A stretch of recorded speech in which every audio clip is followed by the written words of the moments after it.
Bienvenida al conversatorio Reflexiones desde la región de Tarapacá, efectos del COVID-19 en el currículum escolar. Soy Lucía Silva Baltasar, directora regional de Tarapacá, de la Fundación Superación de la Pobreza. Queremos agradecer al Ministerio de Desarrollo Social y Familia por apoyarnos en esta iniciativa y a nuestros colaboradores, Enseña Chile y Fundación Chile Descentralizado del capítulo regional de Tarapacá. En esta ocasión, abordaremos un tema muy importante desde la región de Tarapacá, donde reflexionaremos en torno a los múltiples desafíos que enfrenta la educación en nuestra región a partir de la crisis social gatillada por el COVID-19. Para conversar sobre este tema, hemos invitado a un panel de lujo que nos entregará luces respecto a esta situación. Hoy nos acompañarán Paulina Holguín, directora regional de Tarapacá de Enseña Chile, Paola Garí Checura, profesora de matemática de la Escuela Básica de La Tirana, Brenda Felipe Alave, estudiante de primero medio del Liceo Padre Alberto Hurtado en Pica, don Fernando Figueroa Lillo, rector del Colegio Marista Hermano Fernando de la Comuna de Alto Hospicio, y Patricia Díaz Galeas, directora regional de la Fundación Niños en la Huella. Muchas gracias a todos y todas por acompañarnos en esta ocasión. Antes de comenzar con nuestros panelistas, les invitamos a dejar sus preguntas en el chat. Después de las presentaciones las recogeremos para hacerlas al final del diálogo. La conversación de hoy es muy relevante y nos permitirá conocer desde las distintas voces cómo se vislumbran los escenarios desde el mundo educativo, desde una concepción de currículum como proyecto educativo general y su expresión particular en establecimientos con alta vulnerabilidad en nuestra región. Vamos a comenzar así entonces con Paulina Holguín, directora regional de Tarapacá de la Fundación Enseña Chile. Gracias, Lucía. No sé si puedes dejar de compartir pantalla para empezar a compartir. Ahí estamos. Muy buenas tardes a todos. Un gusto poder estar aquí conversando hoy día de educación en la región, ¿verdad? Y cómo esta pandemia nos ha puesto a prueba y nos ha llevado a tratar de sacar lo mejor que tenemos, ¿verdad? Para seguir adelante con la educación de todos nuestros niños, niñas y adolescentes en la región. Entonces, hoy día les quiero contar un poco desde la perspectiva más general. Nosotros como fundación, Enseña Chile es una fundación que trabaja desde el año 2016 en la región de Tarapacá, a nivel nacional ya 12 años de trabajo en el país. Y particularmente trabajamos seleccionando, acompañando, formando a profesores que trabajan en distintos colegios de la región. Ya tenemos profesores en Colegio en Iquique, en Alto Hospicio y también en Pica. Y desde la experiencia que hemos tenido, les quiero compartir un poco como los aprendizajes o los valores más relevantes que percibimos como organización en estos tiempos tan difíciles. Y aquí les voy a compartir una pequeña presentación que preparé para hoy día. Y quiero hablarles de 3 valores clave que hemos podido identificar en estos tiempos de COVID. Pasa la diapositiva. Aquí está. Voy a correrlos un poco para el lado, que los tengo aquí para verlos. El primero habla del valor del vínculo y del propósito para los estudiantes. El segundo valor que les quiero traer habla de la adaptabilidad que se ha presentado como una necesidad para los equipos y las comunidades escolares, ¿verdad? Y por último, el valor del trabajo en red, que hoy es necesario y ha sido y ha surgido muy fuertemente, tanto a nivel regional como a nivel país, incluso yo pongo ahí como en el mundo, porque a través de, bueno, de ahora de internet, ¿verdad? Nos hemos podido conectar incluso con redes que están en otros países. Y quiero contarles al principio sobre este primer valor del vínculo y el propósito. Desde la perspectiva de la gran preocupación que tenemos todos en educación por la deserción escolar, ¿verdad?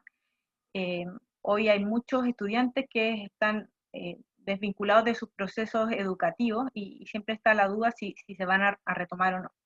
Aquí les traigo algunos datos de las tasas de asistencia en tiempos normales, ¿verdad? Son datos de la encuesta CACEN del 2017, de la región, tanto en educación básica como educación media.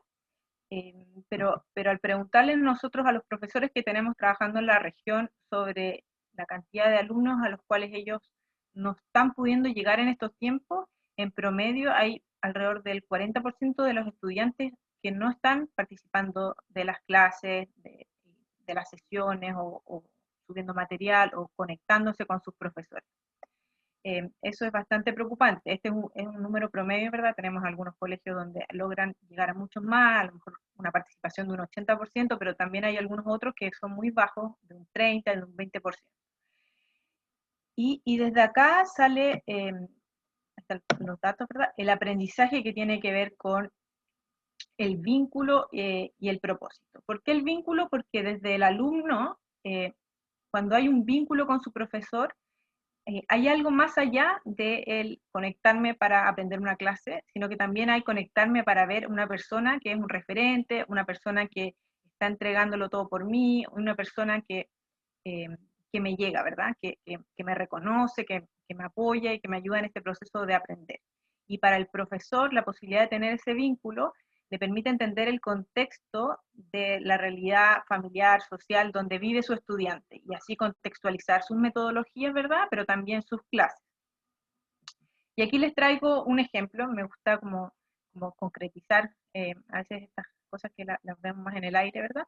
Y es la historia particular de un profesor que trabaja en el sur, en la comuna de Pucón, un profesor de Enseña Chile, que se llama Felipe Ruiz. Él nos compartió que efectivamente tras su segundo año haciendo clase, el primer año había sido de bastante aprendizaje y él tenía muchas expectativas sobre su segundo año de profesor. Y partió la pandemia, ¿verdad? Tuvo que ponerse a trabajar en forma online, ocupando alguna herramienta, que hay una foto como de Facebook, ¿verdad? El colegio, los videos, etcétera, como tratando de enganchar a los alumnos.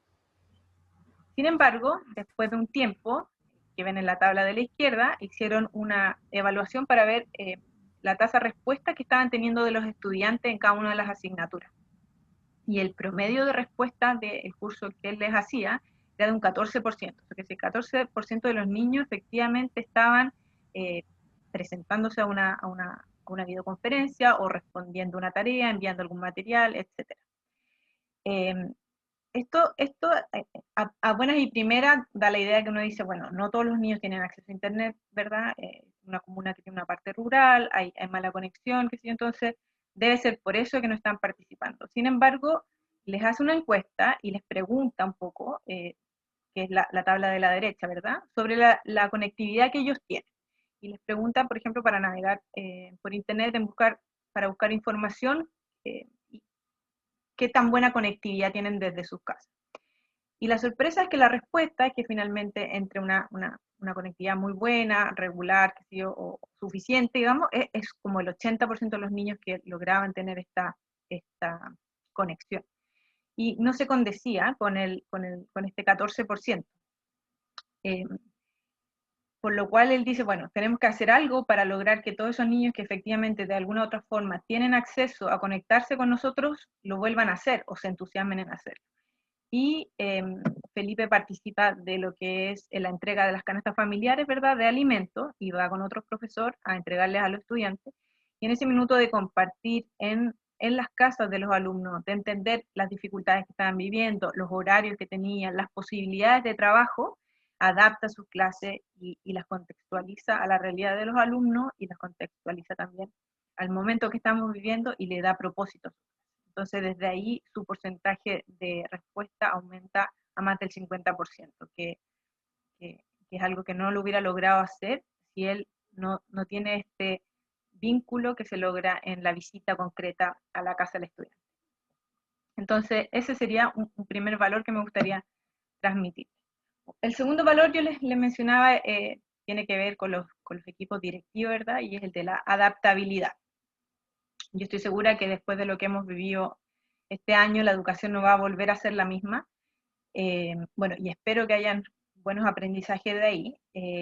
Y vemos la importancia del desarrollo de habilidades, ¿verdad? Tanto socioemocionales y competencias como para la vida, en los equipos, ¿verdad? Los equipos de trabajo, los profesores, los equipos directivos en la comunidad escolar se han tenido que adaptar a una nueva realidad que nos llega de pronto, sin esperarlo, ¿verdad? Y nos empuja un poco a cambiar esta educación que la conocemos como una educación masiva, ¿verdad? Donde están todos los alumnos sentados en una sala mirando hacia el frente con un profesor en una pizarra. Es una educación bastante antigua ya del siglo XVIII. Y bien está la adaptabilidad que nos llama a innovar. Entonces nos llama a innovar, nos llama a usar evidencia y a retroalimentar. Vivir ciclos de aprendizaje donde probamos algo, vemos qué pasa, le preguntamos a los alumnos, vemos si hay respuesta, decimos funciona o no funciona y volvemos a innovar. Y ahí estamos en los ciclos, ¿verdad? Tratando de aprender para poder ir haciéndolo mejor cada día. Y aquí, bueno, aparece una de las oportunidades o uno de los temas de desafío que tiene que ver con la priorización curricular. Yo les quería poner este afiche. Nosotros tuvimos una sesión cuando se inició la pandemia, ¿verdad? Esto es el martes 7 de abril, de priorización curricular con muy, muy alta asistencia, como 200 personas participando. Entonces se presenta el desafío, ¿verdad? Pero la adaptabilidad de los equipos logra entender que es necesario priorizar un currículum, a lo mejor no se puede hacer de la mejor forma, pero hay como algo más fuerte que nos moviliza a estos cambios. Y ahí recuerdo, no sé, hace algunos años atrás hablábamos siempre del currículum de Finlandia, que era un currículum mucho más acotado, ¿verdad? Que permitía profundizar en los conocimientos, versus nuestro currículum que es bastante amplio. Entonces, me gustaría aquí como traer eso, que tiene que ver con este desafío de la pandemia que nos lleva a sacar nuestra adaptabilidad y basado en esas habilidades, ¿verdad? Logramos ir avanzando. Otra cosa que me gustaría tomar como ejemplo es la radioenseña. En esto de ver que hay muchos estudiantes que efectivamente están con problemas de conectarse al mundo digital, ¿verdad? Para seguir estudiando, desde un grupo de profesores surge la idea de poder reutilizar la radio para hacer capítulos cortos, ¿verdad? De clases, y así poder difundir en comunidades, sobre todo rurales, donde la conectividad es muy mala. Entonces, cómo en tiempos de crisis esta adaptabilidad nos permite generar nuevas formas de hacer las cosas, creo que es un valor bien relevante. Y me voy al último, que tiene que ver con el trabajo en red. Pongo estos 3 círculos como para ejemplificar un poco que los mundos, el mundo de los colegios, de las empresas y de las organizaciones, por lo general han estado bastante separados, ¿verdad? Incluso los colegios, en sí, un colegio es como un pequeño mundo, y es poco probable que profesores de un colegio trabajen con profesores de otro colegio. Eso sucede a veces cuando hay red de colegios o varios colegios que pertenecen a una corporación, o hay algún vínculo externo, pero que surja desde los mismos, desde las mismas personas es difícil. O sea, uno piensa, no hay tanta relación, eh, incluso, no sé, si pensamos en los colegios de alto oficio, por ejemplo, los profesores de un colegio con otro, no es que compartan materiales. Sin embargo, hoy la necesidad de la pandemia, esto de que no teníamos respuesta, ¿verdad? Nos dimos cuenta que solo no podíamos, y aparece esto de todo ser humano que en tiempos de crisis queremos ayudar y queremos que nos ayuden, pedimos ayuda, ha permitido generar nuevas redes y nuevas alianzas. Y aquí también les traigo 2 ejemplos que creo que pueden mostrar este valor que veo en esta dificultad, ¿verdad? El primero es, bueno, una sesión de aprendizaje basado en proyectos. Nosotros como Diseña Chile hemos aprovechado de compartir todas las cosas eh, los conocimientos que manejamos. A veces hay algunas personas que son expertos en algunas áreas, hemos llamado a otra gente a participar y hemos hecho partícipe a toda la comunidad a nivel nacional de estas charlas, y aquí les quería marcar en rojo, por ejemplo, 292 participantes en una charla de aprendizaje basado en proyectos. Entonces, como muchos profesores a lo largo de Chile se conectan en una sesión de 1 hora y media para aprender algo, generando estas redes de trabajo conjunto. Y el último ejemplo tiene que ver un poco con conectar distintos mundos, y aquí surge la campaña donde hicimos un llamado a algunas empresas de la región poder donar computadores que ya no estuvieran usando para los estudiantes que no tuvieran computadores. Y también hay una muy buena recepción desde el mundo, bueno, en este caso fue el mundo privado, ¿verdad?, que quiere apoyar los procesos educativos de los estudiantes. Bueno, con eso yo termino la presentación, pero finalmente lo que les quiero dejar son esas 3 ideas, 3 valores que en situaciones difíciles como una pandemia vemos como oportunidades que van surgiendo. Feliz de contestar cualquier duda. Muchas gracias, Paulina. La verdad es muy importante lo que nos acabas de mostrar, a partir también de la experiencia y reflexión que han desarrollado aquí la Fundación Enseñe Chile. No sé si se ve bien ahí, dejaste de compartir pantalla ya, Paulina, ¿no? ¿Sí? Sí, fantástico. Bueno, ahora queremos dejar con ustedes a Paola Garí, ¿ya? Paola Garí Checura. Ella es profesora de matemáticas de la Escuela Básica de La Tirana. Por ahí la estuvimos viendo mucho en redes sociales, porque igual nos impactó también con su compromiso social. Ella también es ATE de evaluación docente, así que te quiero dejar la palabra a ti ahora, Paola, y antes de que puedas empezar todas las consultas y comentarios, recordarles que los pueden dejar en el chat. Ya, Paola, bienvenida. Okay, muchas gracias. Bueno, saludar a cada uno de los que están presentes, que se dan el tiempo para hablar y dialogar un poco sobre educación, que tanto nos falta hoy en día, ¿cierto? Lo que yo voy a comentar acá es un poco la mirada de una nueva ruralidad, que así llamo yo en realidad a mi trabajo acá, y le voy a empezar a hablar sobre el contexto, ¿ya? En la Escuela Básica La Tirana tenemos una matrícula más o menos de 270 alumnos, algunos piensan que son mucho menos, niveles de prekinder a octavo básico, con un curso por nivel, funcionarios, somos varios, asistentes de educación, 19 docentes, 4 directivos, más las tías de administración. Y hay un equipo multidisciplinario, donde hay, aparte de los docentes, están los docentes diferenciales, psicólogos, asistente social, psicopedagogo, kinesiólogo. Entonces hay una amplia red ahí que nos está apoyando constantemente, no solo ahora. Y mencionar que tenemos un índice de vulnerabilidad escolar del 93%, ¿ya? Que también es alto. Y algo que no agregué ahí, ya tenemos por segundo periodo consecutivo la excelencia académica. Este año fue el único colegio de la comuna que logró adjudicarla, entonces también eso es un logro importante para toda la comunidad educativa, ¿ya? Sobre todo en el contexto inmerso que estamos acá en medio de la pampa del Tamarugal. Y quería llevarlo un poco al terreno. Eso, Manchas, no es Manchas, sino que es La Tirana y un poco de la pampa del Tamarugal, vista desde arriba, de un Google Maps. Esa parte roja es lo que está delimitado como La Tirana. Sin embargo, nosotros en la fiesta, cuando venimos el 16 de julio ahí a saludar a la chinita o a comer sopaipilla, pululo, antigucho y todas esas cosas ricas que venden en esa fiesta, nos enfocamos en visitar ese círculo que está allí, nada más, ¿cierto? O quizás nos vamos a la Huayca a pasar un rato, nos pasamos por la carretera y no nos damos cuenta que en todo ese sector habitan alumnos y alumnas a cuales yo les estoy enseñando a diario.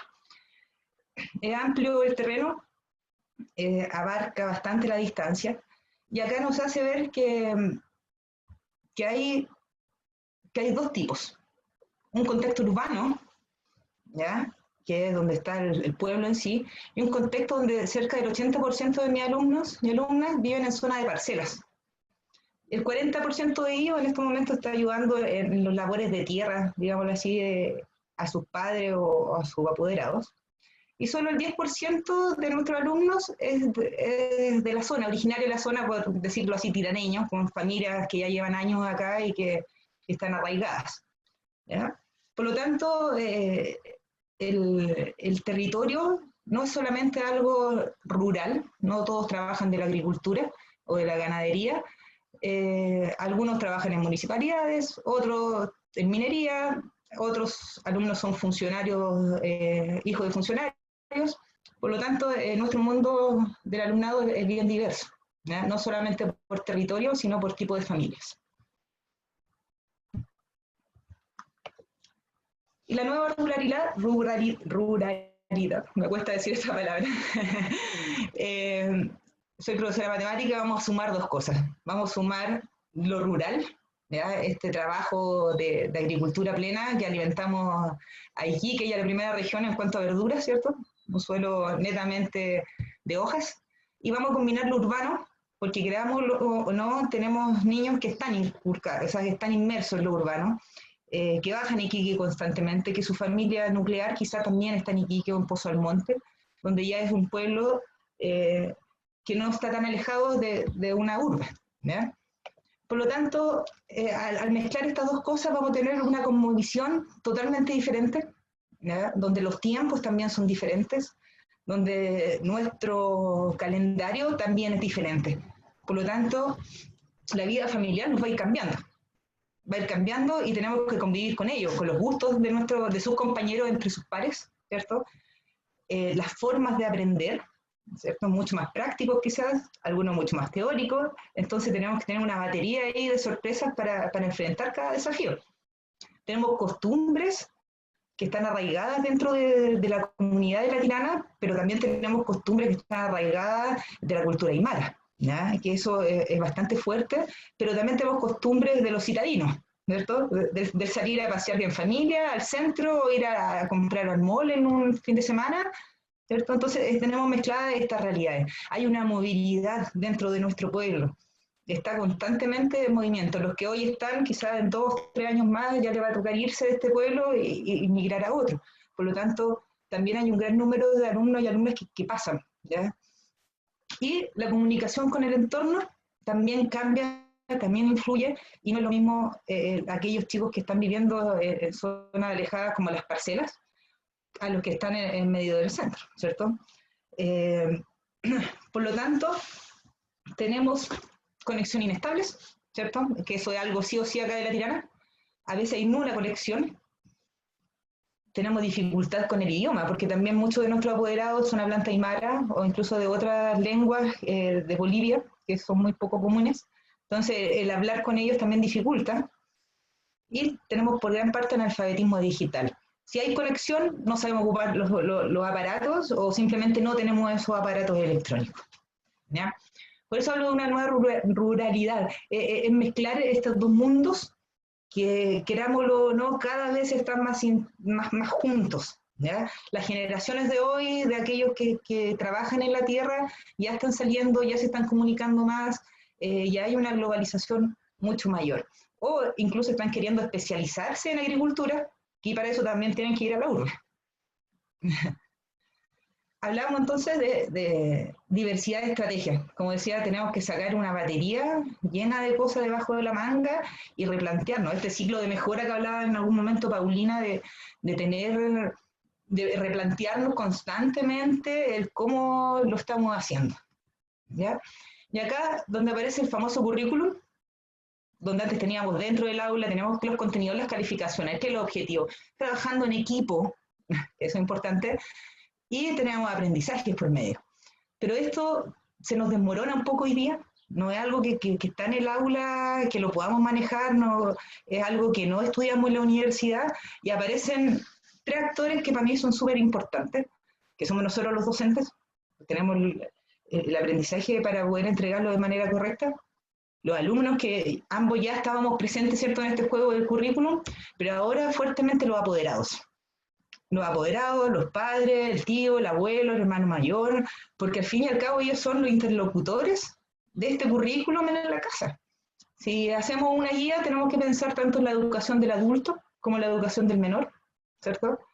No le voy a pedir a una persona, a un apoderado que está en la chacra, amarrando sus verduras en la tarde, que le está enseñando a leer o a sumar a una chica, ¿cierto? Sino que tenemos que ver la forma de cómo hacerlo práctico, para que también, mientras están amarrando las verduras, ella tenga las capacidades para poder enseñarle a contar, quizás cuántos amarres de verdura llegan, ¿cierto? estamos siempre situados en un contexto. Por lo tanto, el currículum se nos va un poco de las manos, lo eliminamos, ¿cierto? Y nos viene a traer un poco el currículum emocional. Y el currículum emocional para mí son cuatro cosas. Primero, el vínculo con los NNA, que ya lo mencionaba Paulina, donde va más allá del querer a la profesora, o al profesor, o al alumno, no va en el ser amigos, ¿cierto? Sino que va en el vínculo con el aprendizaje, con las ganas de seguir moviéndonos socialmente, de seguir aprendiendo, de que ellos sepan y se den cuenta que en el momento que tengan que volver presencialmente al aula, esté la confianza al igual que antes, ¿cierto? Quizá muchos pensamos, docentes, que las fuerzas que estamos haciendo ahora en conectarnos al Zoom, en WhatsApp y todas estas plataformas que hay hoy en día, no nos sirven, pero sin embargo, detrás de ello estamos creando el vínculo, ¿cierto? Lo estamos reforzando, no lo estamos perdiendo. Después tenemos la priorización de objetivos. Si bien el Ministerio no emana un libreto en cuanto a la priorización de objetivos, todos sabemos que en lo real cada uno hace su propia priorización de objetivos, ¿cierto? Un llamado ahí a que estemos atentos a qué es lo necesario, no nos estresémonos tanto en abordar toda la priorización ahora, porque después también nosotros como docentes tenemos la capacidad de lo que fue en un año pasarlo, o sea, en 2 años pasarlo en un año, ¿cierto? Podemos tener esa capacidad, entonces ahí volvemos a esto emocional, a crear el vínculo, a mantener el vínculo, priorizando obviamente los objetivos de aprendizaje. Cuidar la salud mental es el otro punto, y no solamente de nuestros alumnos apoderados, sino de nosotros, ¿ya? Nosotros como docentes, nosotros como familia también, ¿cierto? Porque hoy en día se nos mezcla todo, ¿cierto? El trabajo, la familia, los amigos, los tiempos, ya no sé qué día es. La semana pasada fue viernes, sábado, no se me acaba nunca. Entonces, hay que cuidar la salud mental, porque el otro año se nos viene pesado. El otro año presencialmente se nos viene pesado. Entonces, tenemos que estar estables, tenemos que estar con fuerza y con ganas para poder seguir adelante. Y lo último, el último punto es el vínculo con el equipo escuela, que es algo que yo encuentro que lo hemos perdido, en cierta forma, porque estamos mirando la realidad quizás de nuestros cursos, que son todas diferentes, por más que queramos unir criterios como colegio, pero el vínculo equipo-escuela se ha ido perdiendo, ¿ya? Y eso es sumamente necesario retomarlo, y que también está dentro de un currículum integral, ¿cierto? Cuando hablamos de trabajo colaborativo. Voy a apurar un poco. Y para terminar, una invitación y reflexión. Anoté algunas cosas, ideas, pensamientos varios. La educación es el principal motor para la movilidad social. Eso está más que comprobado. Me ha tocado trabajar en distintos programas también del Ministerio de Desarrollo Social, en cuales veíamos que la única forma que hubiese movilidad social era la educación, ¿ya? Tanto la educación formal, porque hoy en día estamos en una sociedad donde nos piden un certificado de cuarto medio, pero también la educación personal y autocapacitarse en todo sentido, ¿ya? Y no nos podemos olvidar eso como profesores. Tenemos que saber que ellos se la pueden, ¿cierto? No nos olvidemos también del diálogo pedagógico, lo decía recién, el vínculo con nuestros colegas es sumamente necesario. Si dialogamos y reflexionamos en torno a nuestra labor, ¿ya? En torno a nuestras prácticas, creamos aprendizaje significativo. Si no, estamos haciendo algo vacío, sin piso, sin nada. Por lo mismo, no existe trabajo colaborativo si el objetivo principal no es un aprendizaje real de los alumnos. A veces tratamos de hacer las cosas pomposas, ¿cierto? De crear cápsulas espectaculares para nuestros alumnos, pero ¿les va a servir? O solamente algo que realmente no va a ser tiempo perdido, quizás. Confiemos en nuestros pares, en nuestros colegas, porque de ellos podemos sacar experiencias que nosotros no hemos vivido, ¿cierto? En este ciclo de mejora veíamos el escuchar al otro, el poder recapitular, tomar experiencia y mejorar, ¿cierto? Hagamos que nuestros alumnos se crean en el cuento, que ellos sí son capaces, ¿ya? Brenda, mi alumna, va a mostrar después esto reflejado en su relato. Y ya vendrá tiempo de ponernos al día en los contenidos, pero hoy es el tiempo de poner al día el vínculo con la familia, que algo en educación, que es el tercer pilar, que lo tenemos muy débil. Yo creo que este momento de pandemia es donde debemos afiatar este vínculo con la familia, y no solamente el vínculo, sino que la red que sea indestructible y que podamos construir todos juntos en algún momento. Bueno, ahí termino mi exposición. Muchas gracias. Una hermosa imagen ahí de la Tirana. Muchas gracias, Paola, por tu experiencia, por compartirnos también tus reflexiones. En agosto de este año se publicaron los resultados del estudio de impacto del COVID-19 en los resultados de aprendizaje y escolaridad en Chile, realizado por el Ministerio de Educación y junto al Banco Mundial. Bueno, una de las cifras que nos mostraba este estudio es que el 27% de los alumnos más vulnerables recibe educación a distancia durante la pandemia, mientras que en escolares de familias de mayores ingresos esta cobertura llegaba al 89%. Bueno, lo anterior devela con mucha mayor fuerza, ¿verdad?, la gran brecha social que hoy existe en nuestra sociedad y cómo esta afecta a muchos niños, niñas, jóvenes y adolescentes en su proceso educativo. Bueno, también nos señalaba que menos de la mitad, el 40% de los escolares chilenos se encuentran en establecimientos educacionales que han entregado formación a distancia de manera masiva durante esta pandemia. Algunos datos ahí como para también estén presentes en este conversatorio. Para seguir el panel, también nos critican muchas veces que estas conversaciones son muy adultocéntricas, ¿verdad? Y por eso era importante retener la visión de los estudiantes. Y queremos agradecer muy especialmente, ¿verdad?, que Brenda Felipe Alave, que ella es estudiante de primero medio del Liceo Padre Alberto Hurtado de la comuna de Pica, hoy día nos acompañe. Así que Brenda, te dejo a ti ahora tu espacio y muchas gracias por acompañarnos. Ahí hay que activar el micrófono.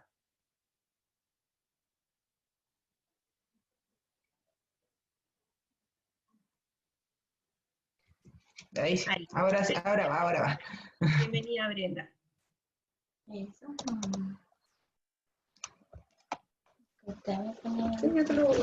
Ya.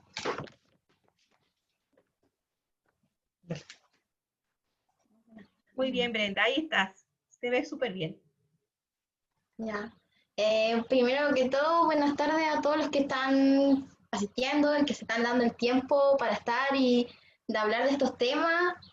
Bueno, si no saben, mi nombre es Brenda Felipe Alave.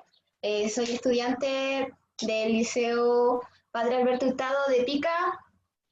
Es mi primer año en el que voy en ese liceo. He tenido poca experiencia estando en el liceo de allá. Yo vengo de La Tirana, del lugar de las parcelas, no en lugar como tipo dijo la profesora, lo de la plaza. Yo soy del lugar de las parcelas.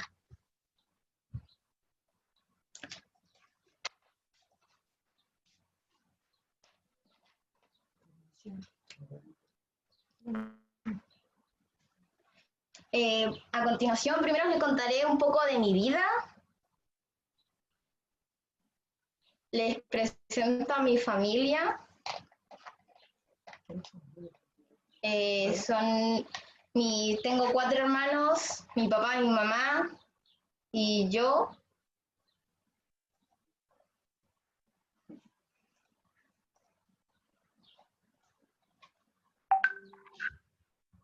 Bueno, mi paso por la escuela básica La Tirana ha sido con mucha experiencia en tipo salida a terreno, cosas así. Yo primero fui abanderada de escuela por el último año. Estuve en Explora, en el concurso nacional del número de pi, que ganamos primer lugar, creo.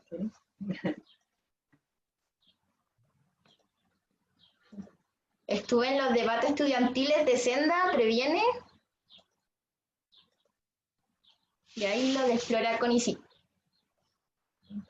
Bueno, y ahí les voy a contar un poco de cómo me fue en los de debate estudiantiles. Sacamos tercer lugar a regional, si más bien no me equivoco. En el proyecto Explora tengo que contar que fue una bonita experiencia. Fueron muchos colegios que participaron ahí y fue muy aprendido. Yo aprendí mucho de eso, tengo que admitirlo. Me gustó mucho eso.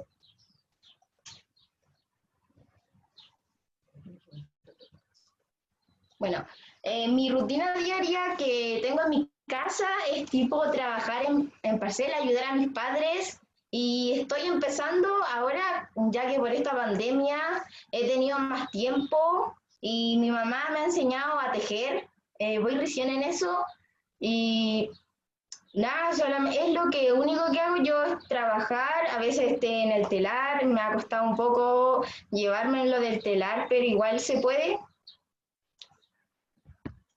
Y como pueden ver ahí, está donde mis padres trabajan, son tipo las verduras, es que lo típico de las verduras, que cada día siempre se trabaja, no solamente yo ayudo, o sea, ayudamos todos como familia, todos siempre apoyándonos en ese trabajo.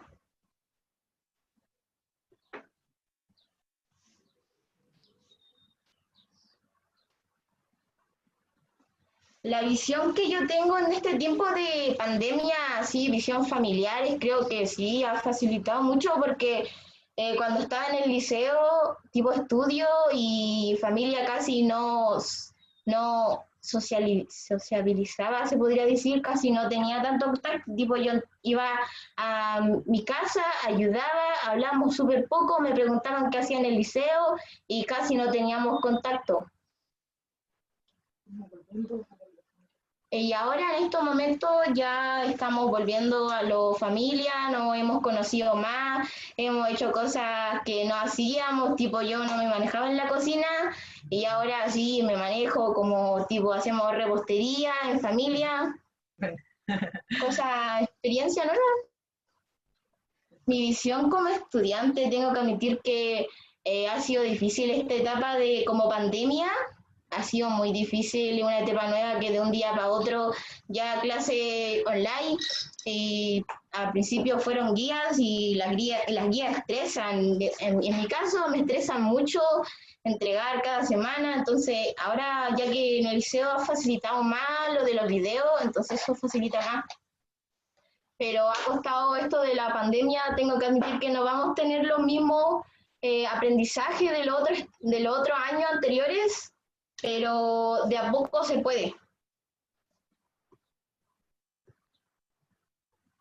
En opinión personal, tengo que decir que esto de la pandemia sí ha afectado tanto a mí como a mis compañeros o a otros alumnos, porque la concentración en casa, tipo se cae algo, yo me concentro más en lo que se cae o en lo que se mueve, y es una concentración no tan buena, porque en el liceo cuando estaba allá me concentraba en la pizarra. Y ahora como tipo no tengo tanto que me concentro en otras cosas y eso no facilita tanto, tipo como es mejor en escuela que en casa.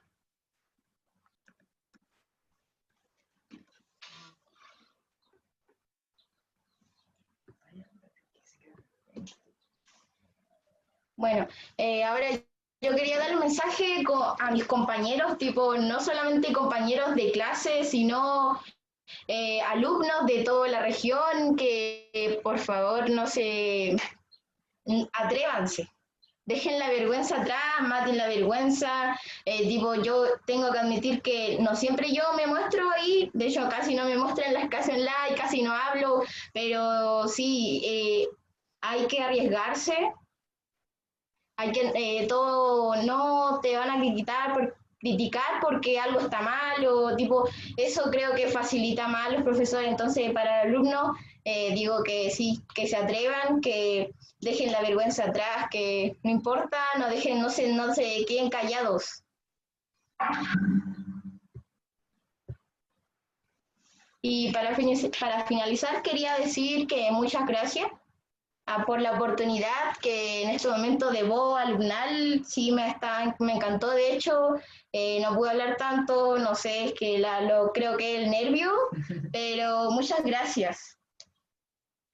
Muchas gracias a ti, Brenda. Muchas gracias de verdad. Y Y aquí están diciendo, Paulina, están escribiendo muchas gracias por poner la voz de los estudiantes en este espacio, y quienes quieran hacer sus preguntas, tanto a Brenda como a Paola, que acaba Brenda de presentarnos, ¿verdad?, sus reflexiones, pueden hacerlas en el chat.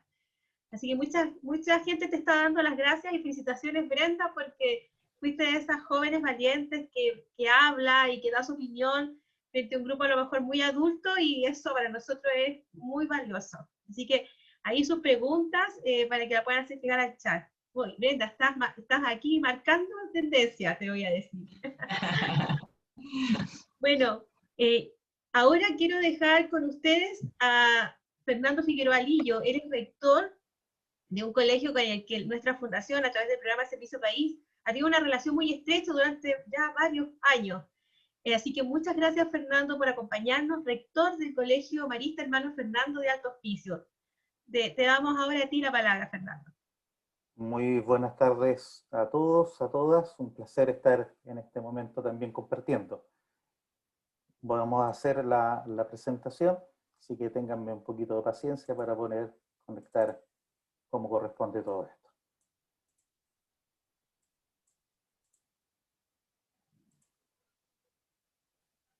Bien. ¿Ahí está, Lucía? ¿Sí? Sí, se ve bien. Perfecto. Bien.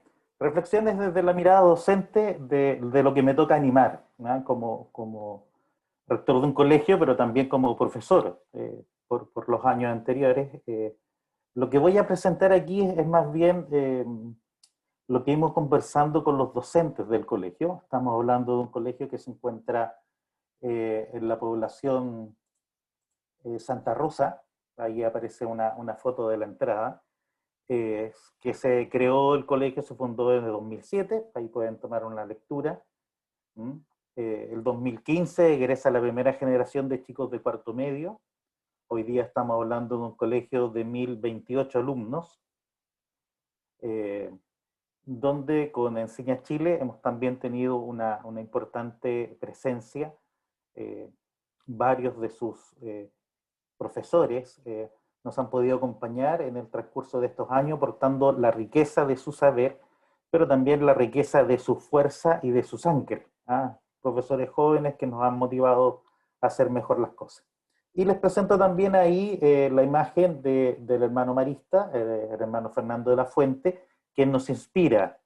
Él en la década del 90 murió en África, a manos de unos refugiados en el genocidio entre los Hutus y los Tutsis. Para aquellos que son mayores se acordarán de esas noticias que fueron un hermano que estuvo aquí en Chile mucho tiempo y que terminó su vida entregándola ya en África, en el Zaire. Y aquí voy a tomar algunos datos también de parte de lo que hemos ido conversando con los profesores, que tiene que ver con un posible retorno, así que va a ser salpicado este tema.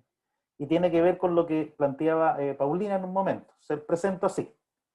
Voy a desgranar un poco el choclo de lo que está aquí. Estos son los 27 cursos que tiene el colegio. Son los 27 cursos que tiene el colegio y la asistencia promedio. Menor de un 29% de asistencia. Entre 30-40, 41-49 y más del 50%.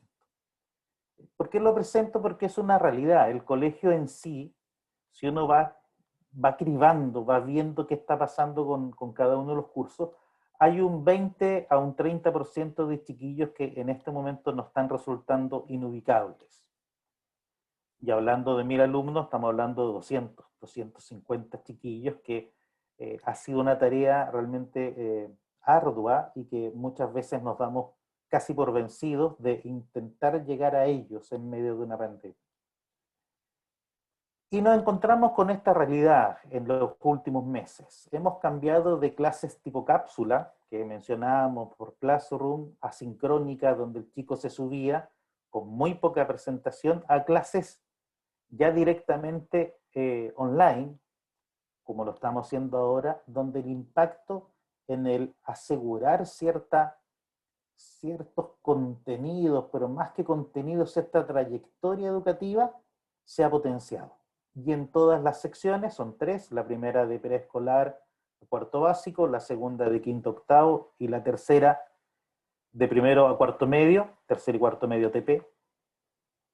Se nota enseguida que si bien han existido dificultades reales para asumir una realidad colegial, no hay duda que cuando esta realidad colegial se vuelve más presencial junto a los chicos, las chicas responden a ello. Lo que no quita que esto ha sido también mucho de ensayo y error. Más que ensayo y error, porque no ha sido error en realidad, ha sido ensayo y ensayo. Ensayo y transformación, ensayo y mejoramiento, ensayo y búsqueda creativa, ¿ya? De hacernos los encontradizos con ellos, porque ellos son el centro de lo que vamos generando como colegio. Y el colegio en su totalidad, ahí en el último cuadro que está ahí, y se nota claramente cómo hay números que han avanzado significativamente como curso. Hay algunos cursos que están llegando en estas clases sincrónicas online en torno al 65-68% de alumnos presentes. Lo cual para una realidad de nuestro sector es bastante interesante. Al igual que lo que decía Paola, nosotros tenemos un IVE también bastante alto, en torno al 93%, con mucho problema de conectividad. El colegio ha tenido, y la congregación detrás nuestro, la congregación marista, hemos repartido 250 chips entre los alumnos más complicados. Se han podido facilitar los computadores del colegio, en este último momento algunas tablets a los alumnos de cuarto medio para que puedan enganchar efectivamente ante una realidad que se les hace compleja desde la conectividad. Los principales desafíos, esto ha sido un poco compartido por todos. Sabemos que el sábado 14 de marzo se nos vino algo encima, con esas palabras. El lunes 27 de abril todos volvemos, pero todo se pospone. Íbamos a volver a clase en abril y empieza a funcionar Classroom, haciendo un esfuerzo soberano los profesores para nivelarse, y aquí hemos todo aprendido y ha sido una marcha interesante. El 15 de mayo nos vamos en cuarentena hasta ahora y somos de las pocas capitales regionales que estamos, bueno, Pozo Almonte ya va a poder vivir desde el lunes próximo algo más de naturalidad. Aquí estamos igual de naturales entre Alto Hospicio y Iquique, aunque estamos en cuarentena, pero no hay duda que ese día nos marca hasta hoy.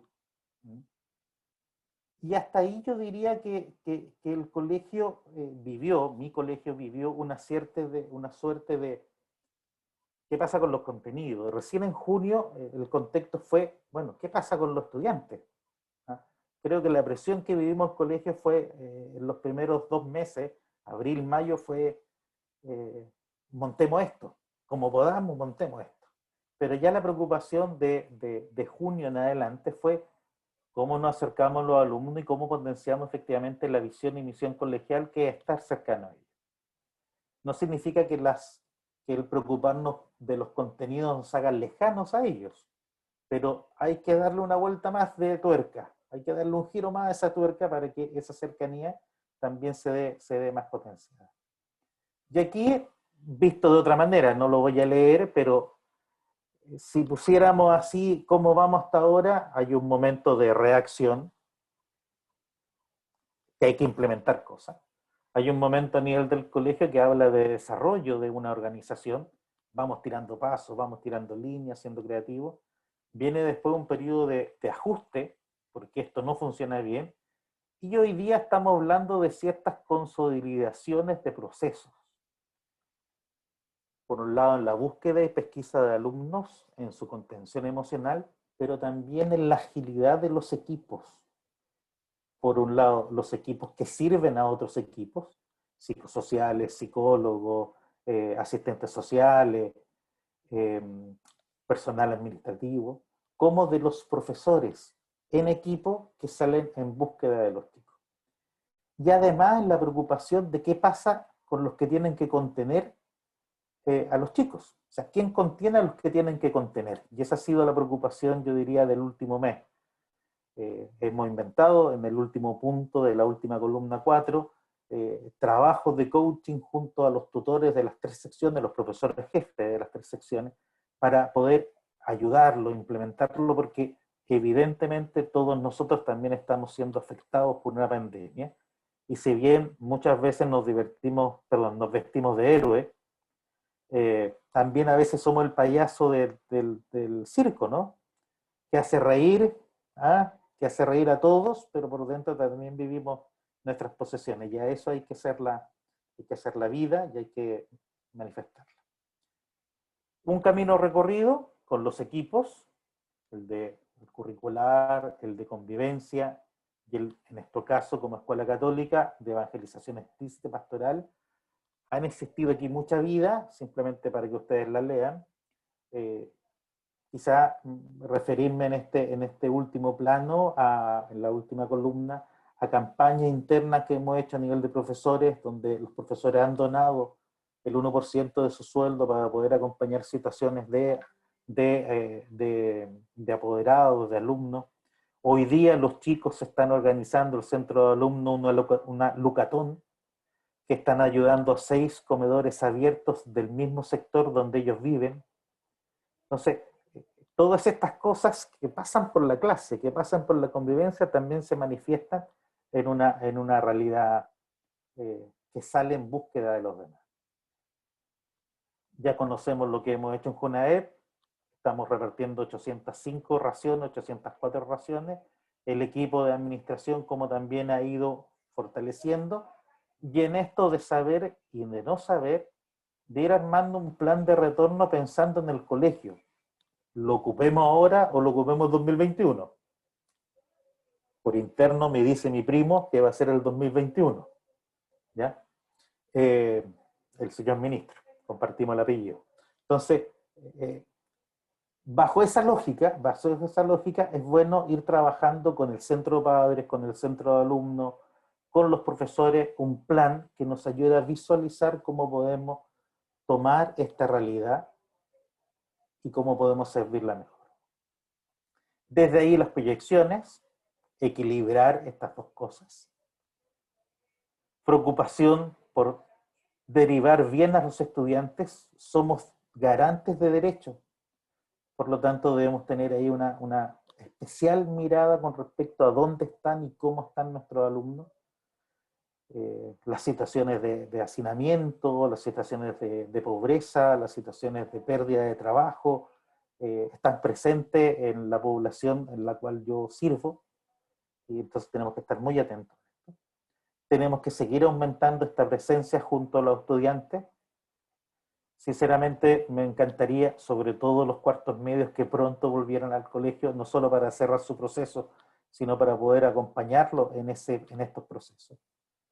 Otros desafíos, bueno, esto que les contaba del plan de retorno, el acompañamiento que le estamos haciendo a los profesores, especialmente a los tutores, y esto último que ha sido mencionado, ¿no? Una capacidad de adaptación de todos, equipos directivos, distintos equipos, en medio de las tensiones, buscando la tranquilidad del equipo, cómo nos hacemos fuertes juntos.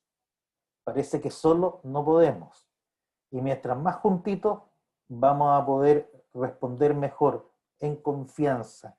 Si hay algo que creo que ha crecido el colegio en este tiempo, el equipo humano, es en confiar que quien está a cargo de una actividad lo está haciendo para el mejor bien.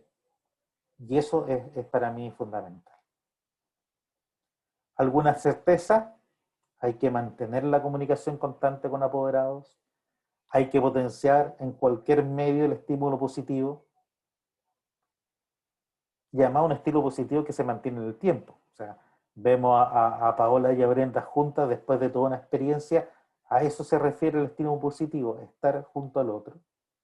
Reiterar la información, creo que es el momento de agilizar todos los canales, todos los procesos comunicativos con la familia, y centrando en este tema de la presencia.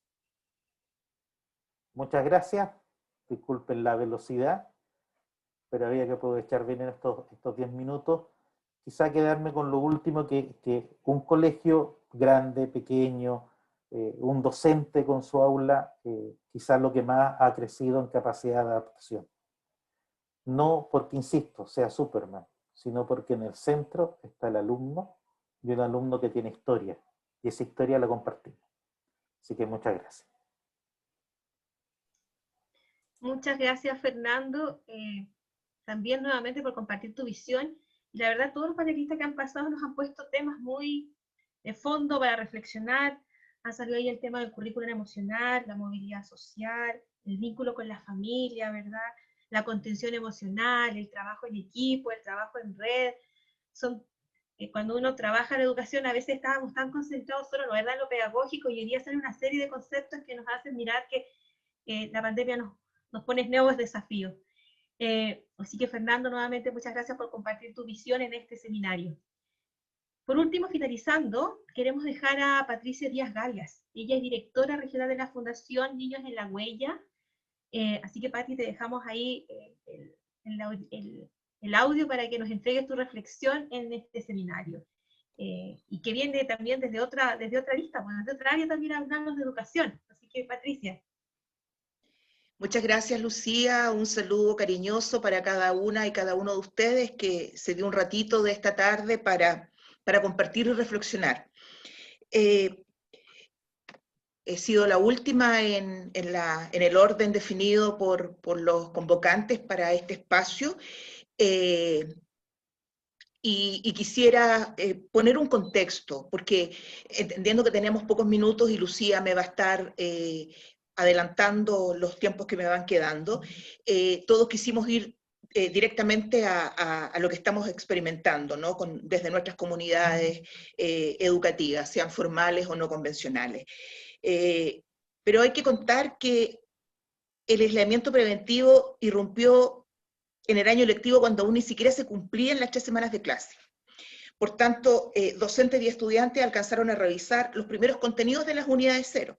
Diagnosticaron conductas de entrada de sus estudiantes, me imagino que en eso estuvo Paola en el primer periodo, y Brenda fue una de las estudiantes que debió expresar o exhibir sus saberes de modo de poder establecer sus conductas de entrada. Esa unidad 0 no se cursó en la totalidad. Y para aquellas organizaciones educativas que atienden la educación inicial, que es una de nuestras dimensiones de nuestro quehacer, nos vimos además viviendo la experiencia de el primer vínculo de nuestras niñas y niños, párvulos y lactantes, que inician su primer acercamiento con la educación. Por tanto, ni siquiera logramos celebrar del todo el periodo de adaptación de nuestras niñas y de nuestros niños. Los docentes se vieron en la necesidad de adaptar sus contenidos a la virtualidad. Pero antes de eso, el primer desafío fue para las comunidades educativas cómo repensaban la institución educativa de la que eran parte, para adecuarla a esta educación a distancia, que veíamos como la posibilidad. Muchas debieron hacerse cargo de programaciones digitales para sus establecimientos porque carecían de aquello. Cuando hay pocos recursos, los recursos se priorizan, y lo digital no era en ese escenario una urgencia. Y la desigualdad quedó al descubierto con la pandemia y tocó varios ámbitos de la vida. Y en el caso de las niñas y los niños más vulnerables, que son el foco de la labor que realizan Niños en la Huella, se refleja en la falta de acceso a computador o a una conexión con la cual puedan acceder a la educación online. Casi la mitad de los estudiantes de la educación pública no cuenta con una conexión a internet, y para ellos entonces no existe la educación online, solo el trabajo en guías impresas, esas guías impresas que Brenda nos decía que la tenían angustiada en el primer tiempo. Quienes no pueden acceder a la plataforma Aprendo en Línea reciben ayuda de sus establecimientos para que cuenten con guías y textos de trabajo, también nos los contaba Fernando, o los que no pueden revisar sus cuentas de correos electrónicos. Así entonces nos encontramos con que los apoderados llegan a los portones de los establecimientos cada vez que se entregan cajas fraternas para aprovechar de llevar un set de material en físico para sus hijas o sus hijos. Principalmente ante la imposibilidad de acceder a un computador o contar con conectividad, o bien existe un teléfono móvil moderno, pero hay más de 3 niños en edad escolar y por tanto, ¿cómo distribuimos los tiempos para que mis hijos se puedan conectar a la plataforma educativa que ese establecimiento haya definido? Y por tanto se genera la exclusión social que nosotros conocemos que existía en los territorios antes de la pandemia, pero ahora se muestra con el rostro más brutal, porque la exclusión social también es segregación en términos de procesos educativos. Entonces hay una brecha digital, una exclusión social, y se nos instala un paradigma nuevo para el proceso educativo. En ese contexto, nuestra obra tuvo que repensar su quehacer, y dijimos, a ver, ¿cómo adecuamos la labor educativa de nuestros establecimientos de educación inicial con lactantes y párvulos? Estamos hablando de guaguas de meses hasta niños de 3 años y meses. Pero además también cómo mantenemos la acción de promoción de derechos que realizamos y de ejercicio de ciudadanía en la infancia y la adolescencia que participan en nuestros centros comunitarios, donde ahí operamos con la lógica de la educación no convencional. Entonces lo primero es una contingencia.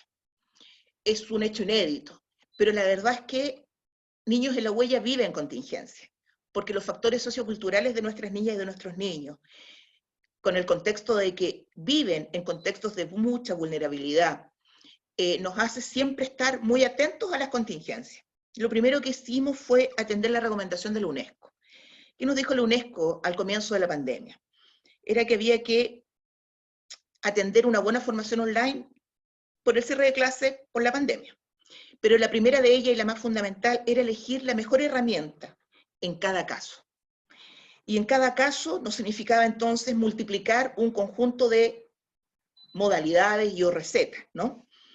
En función de la tecnología, en función del acceso, en función de las competencias digitales que tenían nuestras niñas y nuestros niños. A pesar de que la verdad es que las niñas y los niños de hoy son nativos digitales, pudieran tener acceso permanente o no a un equipo computacional o un teléfono móvil de moderna tecnología, las niñas y los niños cuando acceden a ellos tienen esa sabiduría de la que los jurásicos o prehistóricos carecemos. Pero también había que no solo dimensionar la tecnología y la accesibilidad de las niñas y los niños, sino que los factores socioculturales de sus familias. Sus familias entendiendo como el espacio o el primer educador. Entonces, nos esperamos primero en avanzar en una estructura de comunicaciones de la que carecíamos, honestamente. Coincidía además que teníamos planeado para este primer semestre del 2020 instalar la plataforma web de Niños en la Huella, pero pudimos dedicarnos con mayor ahínco a las redes sociales con las que ya contábamos.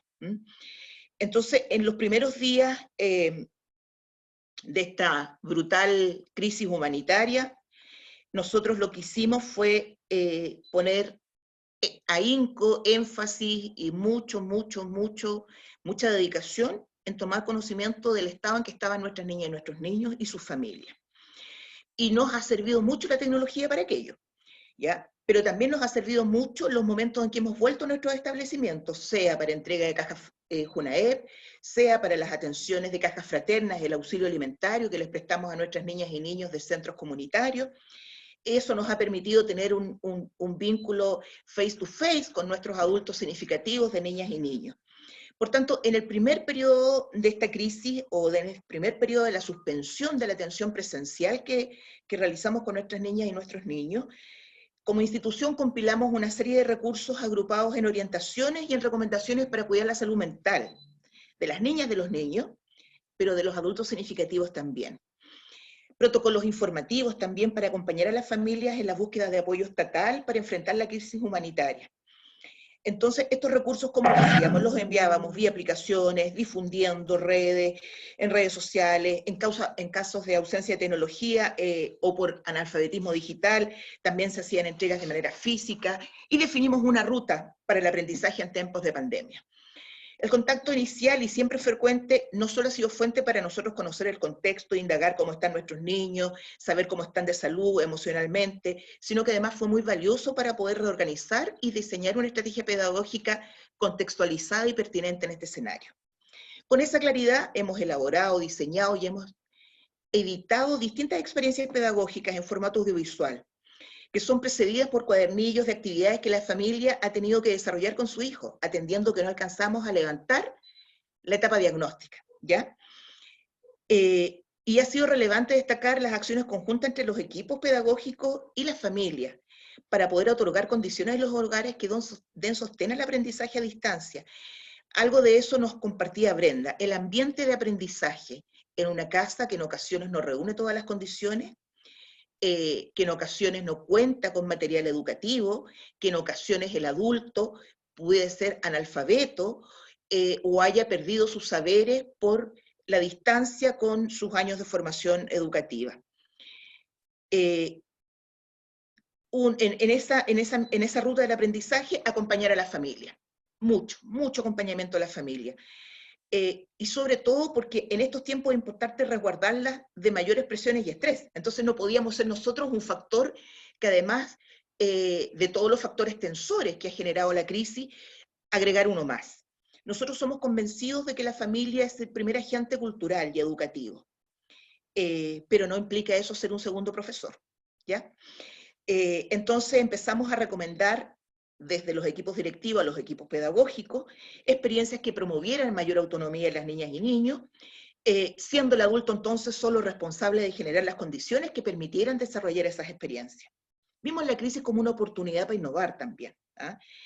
Esta pandemia ha significado un desafío importante para la comunidad de cada establecimiento, buscando explorar en opciones del aula a distancia, pero también diseñar experiencias de aprendizaje que fueran en función de los procesos de autonomía progresiva de nuestras niñas y de nuestros niños, considerando los factores socioculturales de nuestras familias y contemplando también que tenemos niñas, niños y adolescentes que no siempre cuentan con la guía permanente de un adulto en su familia.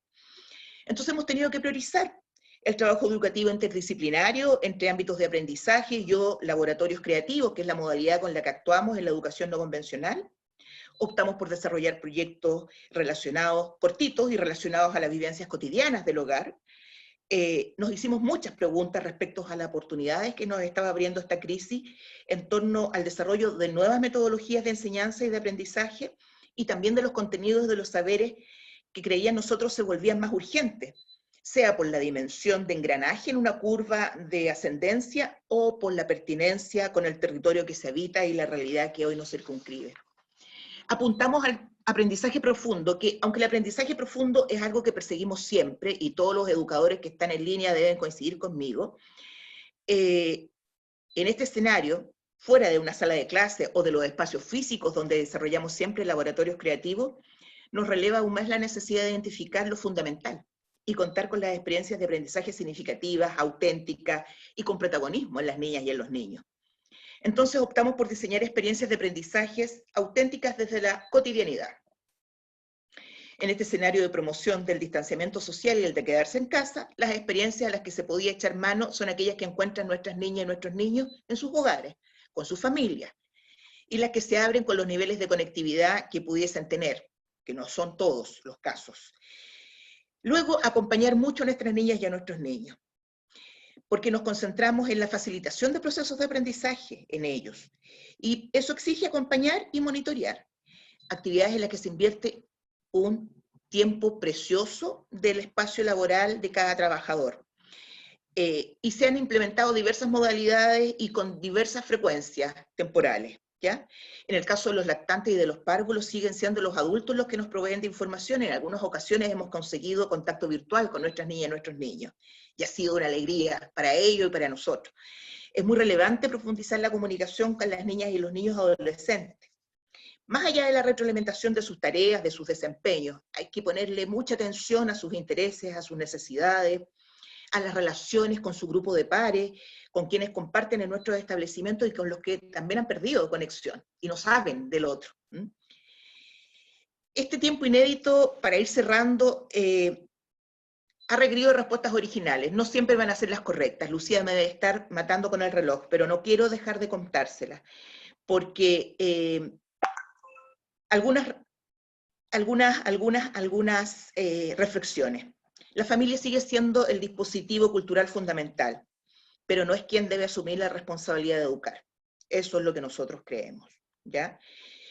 Esta pandemia ha evidenciado la diferencia entre familia y su potencial educador, por tanto no podemos descansar en lo que ellos puedan hacer. Las habitaciones, las tecnologías, las capacidades no se distribuyen equitativamente. Los usos educativos de tecnología suponen tener capacidades para que el recurso sea bien utilizado. Por tanto, esto nos pilló a las jurásicas prehistóricas con la obligación de rápidamente conectarnos con las tecnologías y volvernos adictas a las redes sociales y hacernos de la mayor cantidad de plataformas y saberes para poder darle un uso efectivo a eso. Luego, redefinir el currículum, dotar de flexibilidad curricular, pensar en su contextualización. Nos lo dijo la Pauli, nos dijo la Pao también, y por supuesto el rector del Colegio Marista. Yo creo que ese es uno de los grandes aprendizajes para los equipos directivos, para los docentes y también para los sostenedores. Y con eso debiéramos quedarnos. Porque pudimos redefinir el currículum, le dotamos de flexibilidad curricular, y el ministerio también se abrió a eso, y fue el primer orientador en esa línea. La relación pedagógica es lo central. Los recursos tecnológicos son un medio coyuntural. Por tanto, lo que planifiquemos, organicemos, debemos considerarlo así, temporal, preparatorio, complementario, ¿ya? No como una tarea escolar. No podemos entonces planificar como que si la clase fuera en una plataforma digital. Para nosotros volver a clase no nos asegura la normalidad o volver a la normalidad. Creemos que podemos conversar un calendario de reingreso alternativo, progresivo por niveles, que claramente, como dice Fernando, el reencuentro debe centrarse en la persona, en este caso nuestras niñas y nuestros niños, en su estado integral, en la estabilización emocional y la afectiva, que asegure la salud física y psíquica, no solo de las niñas, los niños, también de los adultos que son parte de la comunidad. Lo otro es que no hay respuestas uniformes y replicables para todos los territorios. Claramente que no es así. Y es apresurado especular respecto al retorno a la normalidad. Debemos avanzar paso a paso, sí. Es hoy cierto que lo más primordial es proteger la integridad física de todas las personas. Y ante la superposición de estos hechos, si hoy día nos preguntan cuál es el que debemos proteger más, no me cabe duda que todos vamos a decir garantizar nuestra vida. Sin embargo, se ha instalado un debate sobre la necesidad de cumplir las cuarentenas sin vulnerar el derecho a la educación.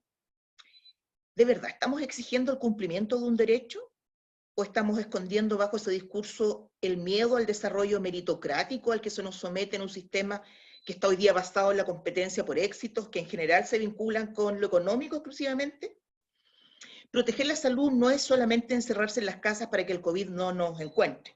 Proteger la salud es también cuidar la salud mental de todo lo que este proceso trae consigo, como la ansiedad por el miedo a contagiarse, la ansiedad por el encierro, la reconfiguración de los vínculos familiares que nos hablaba Brenda, porque estamos 24 horas por 7 días en la semana juntos. La lejanía de los pares, de los amigos, de las amigas, todo eso le ocurre a los adultos y también a las niñas y a los niños.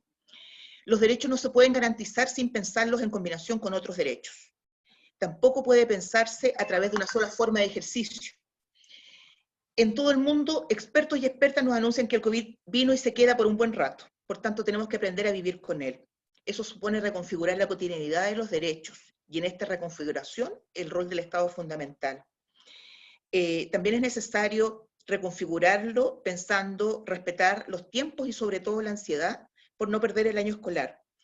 Esa ansiedad no puede seguir traduciéndose en perpetuar las desigualdades en educación, que es lo que nosotros constatamos. Lo siento por los tiempos, corriendo de carrerita, hasta ahí llego. Gracias. Muchas gracias, Patricia. Sacaste igual aplausos ahí de tus compañeros, panelistas y quienes te escucharon. Mira, vamos a dar espacio, de verdad quiero agradecer a cada uno de ustedes. La preocupación también es para que quienes nos están acompañando no se cansen, pero si el tema está entretenido y se motivan, ustedes van también dándonos si quieren avanzar, pero queríamos estar hasta las 6:30, máximo. Pero quiero leer algo que a partir de la última exposición de Patricia, que nos están poniendo en el chat, y también vamos ahora a leer las preguntas que también están en él. Dice Hugo Norris, bienvenido Hugo, y muchas gracias por acompañarnos. Me preocupa que el interés en lo que venga post pandemia sea el de recuperar el tiempo y nivelar contenidos.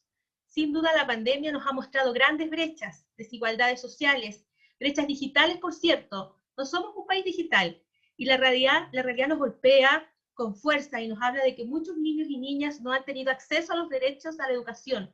No es solo un tema de conectividad, de chip, y de tabletas es también conversar sobre políticas de conciliación de vida laboral y familiar.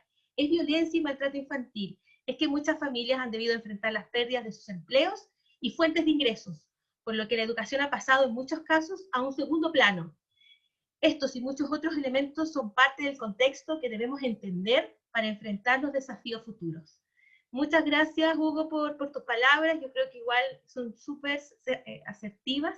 Y bueno, quiero leerles algunas preguntas que llegaron al chat a nuestros panelistas. Hay una pregunta de Ricardo Álvarez. Gracias, Ricardo, por tu pregunta, que es para Fernando y Patricia. Dicen, a nivel nacional, los alumnos más afectados por este sistema a distancia de educación han sido los niños y niñas con necesidades educativas especiales. En general, para los docentes ha sido muy difícil adecuar contenidos en este formato virtual. ¿Han tenido ustedes experiencias para sortear ello? Sí, Fernando. Sí. Active su micrófono, Fernando. Perfecto, ahí voy. A ver, Ricardo, dos situaciones. Primero que nada, el colegio prácticamente nace con un programa de integración escolar, con el PIE. Por lo tanto, hay una cultura colegial donde está ya integrado esta realidad. Hay horas dedicadas de cada uno de los profesores, sobre todo de las asignaturas más tradicionales, para trabajo directamente con la educadora de PIE. Entonces, si bien ha significado un rearmar o las planificaciones o los documentos que se envían a los chicos, también se ha dado el tiempo para que las profesoras de las educadoras diferenciales directamente se conecten con los chicos, ¿ya? En algunos casos está el apoyo de la clase, pero luego además hay un tiempo privilegiado para ese chico en una atención casi personalizada para poder efectivamente lograr la trayectoria de aprendizaje que ese chico requiere según sus habilidades en ese momento. A ellos también se les ha entregado tablet, a las familias de estos chicos para mantener este mismo proceso y que no se nos caigan en el camino. Por lo tanto, yo te diría que dentro de la cultura colegial está cuidado, no 100% exitoso. Yo creo que ni siquiera en los tiempos de colegio normal uno podría pensar en poder de alguna otra manera unir, vincular tan perfectamente estas dos dimensiones. Pero en el trabajo que hoy día se está haciendo, yo diría que vamos haciendo un bonito camino, que las educadoras diferenciales han tomado un protagonismo junto a los niños que acompañan y a las niñas, incluidos jóvenes de cuarto medio, porque no solamente están para los más chiquititos, sino para toda la trayectoria educativa, y lo han hecho bastante bien. Mi experiencia es positiva hasta ahora, porque el colegio tiene cultura. En un colegio que no tenga cultura a pie, no te podría decir cómo instalar hoy día algo de eso. Patricia, no sé si tú puedes también complementar. Ahí sí. No, contarles nosotros que en educación inicial, la política desde la educación inicial es la inclusión. Por tanto, nuestras niñas y niños son todos bienvenidos a nuestros jardines infantiles, que no les conté, ambos están en Pozo Almonte, ¿eh? Y nosotros contamos con un aporte profesional de una dupla de Junji, que tiene un conjunto de otros establecimientos bajo su tutela. Por tanto, la disposición de tiempos a favor de los aprendizajes de nuestras niñas y nuestros niños es bien reducida. Entonces hemos hecho mucho esfuerzo de redes, y me da harto pudor poder contar en profundidad, porque dentro de los participantes de este conversatorio hay profesionales especialistas en el área. Entonces, lo más probable es que hayamos sido... lo que hemos avanzado ha sido bien en Lego, digamos, bien en básico. Pero hacemos una atención preferencial en términos de elaboración de material pedagógico para ellos diferenciado y un acompañamiento más personalizado con esas familias, ¿ya? Eso es lo que les puedo contar. Gracias, Patricia. Hay una pregunta para Brenda también. Brenda, Ernesto González te quiere preguntar, ¿cómo ha sido en estos tiempos de pandemia la relación con tus compañeros?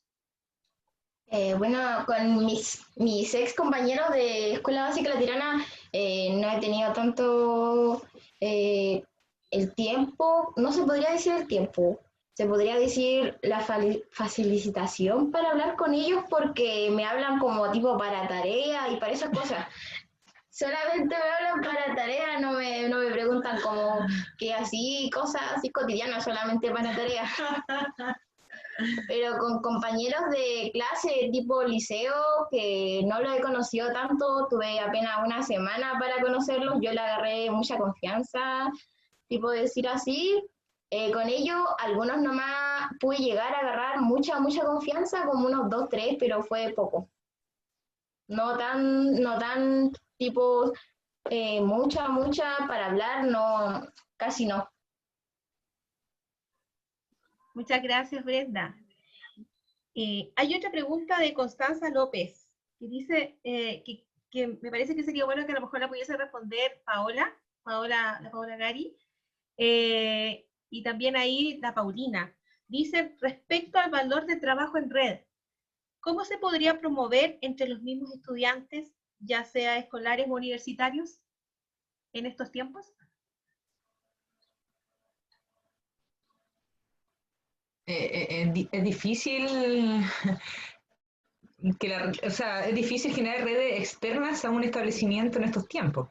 Yo creo que las redes que generamos y que estamos reforzando, por lo menos acá en Pozo Almonte, son las redes que tenemos dentro de los colegios y dentro de los mismos establecimientos de la comuna. ¿Ya? Más allá de poder generar espacios con otros alumnos, en este caso, no sé, de universidades con el colegio, es un poco complejo y tampoco lo hemos planteado en realidad para poder trabajarlo. Pero sí, las redes en cuanto a los equipos psicosociales están fuertes. ¿Saben? Si nosotros tenemos necesidades especiales en alguna familia, están las derivaciones y están los protocolos claros para poder hacerlo. Y los asistentes sociales o los trabajadores sociales van en las casas, hay apoyo psicológico, hay derivaciones hacia otros centros también de apoyo psicosocial.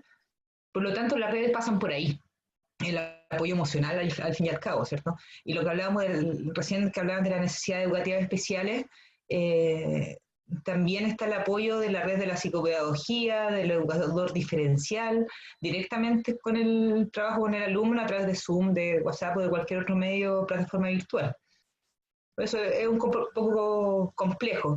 Aunque el año pasado, antepasado en realidad, ya el colegio estábamos haciendo nexos, hicimos un intercambio con alumnos del Liceo de Iquique, del Bernardo Higgins, que ellos vinieron a contarnos de Iquique y los alumnos de acá le contaron sobre la Tirana, sobre sus tradiciones y todo lo que tenga que ver en el ámbito social también.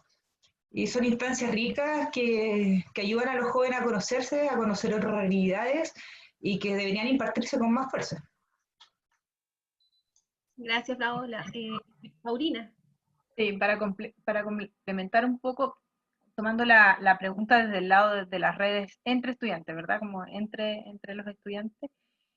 Bueno, hoy en día está todo sujeto finalmente a la conectividad, lamentablemente, ¿verdad? No tenemos otras formas, pero muchas veces los niños tienen posibilidades de un celular, conectarse a redes sociales, el Instagram, estos TikTok, han permitido generar ciertas conexiones más desde lo informal, desde lo que va surgiendo, y a veces los profesores también han tomado esas oportunidades como espacios para generar vínculos con los estudiantes y entre ellos, haciendo desafíos en algún red social, ¿verdad? Que se conectan los estudiantes.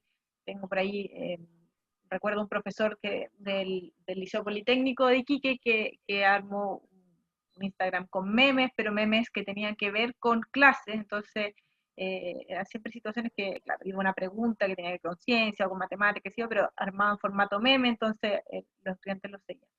Creo que ahí hay algunas formas como de poder mantener esos vínculos y ese trabajo en red, pero creo que también tenemos una responsabilidad los adultos ahí en generar esos espacios. Entonces, así como hoy, por ejemplo, está esta red que estamos nosotros todos conectados, conversando de educación, ¿verdad? Y a lo mejor yo ahora ya conozco a Paola y sé que ella es una profesora en La Tirana, y si necesito hacer algo o conocer de sus alumnos, yo ya tengo un vínculo, o sea, ya estuvimos juntos en un momento.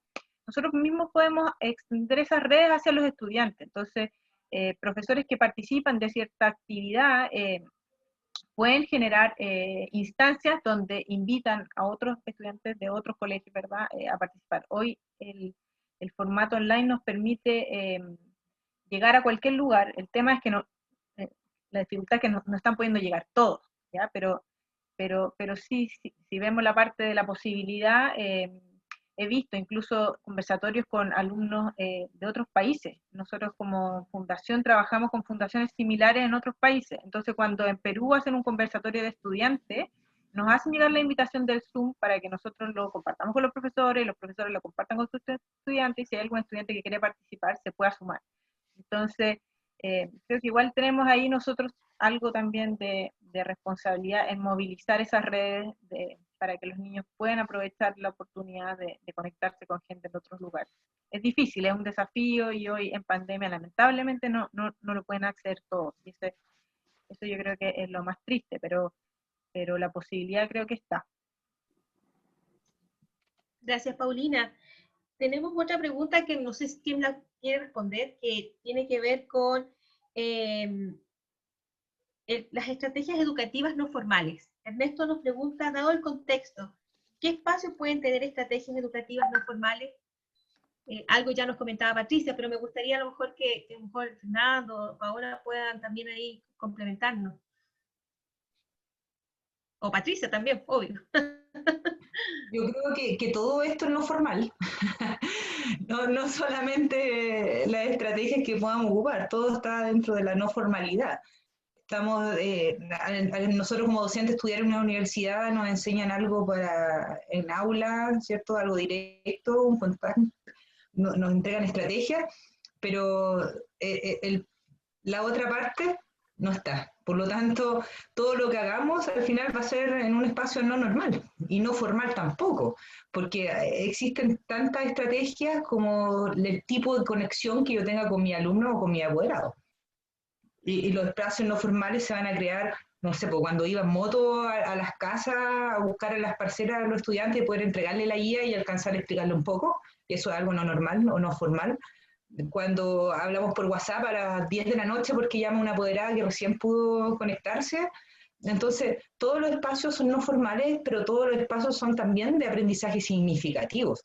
Yo creo que vamos a tener que rescatar en algún momento sistematizar todas estas experiencias, todos estos espacios que se han ido generando para ver y tomar lo bueno y lo necesario para poder también aplicarlo dentro del aula o dentro de una rutina, digámoslo, normal o formal de un establecimiento educativo. Muchas gracias, Paola. No sé si alguien más quiere complementar. ¿A Paola? Voy a decir las últimas dos preguntas en honor al tiempo. Hay una pregunta de Julio que dice, bueno, este conversatorio muestra un camino de diálogo y compartir valiosas reflexiones y experiencias. En este sentido, ¿qué papel creen que pueden jugar las comunidades educativas y la sociedad civil regional en abordar estos desafíos? Y segundo, ¿qué papel pudieran cumplir o jugar las universidades regionales en estos desafíos? Así que ahí les dejo abierta a todos quienes quieran ahí responder. Muchas gracias, Julio, por tu pregunta. Disculpa, Lucía. ¿Sí?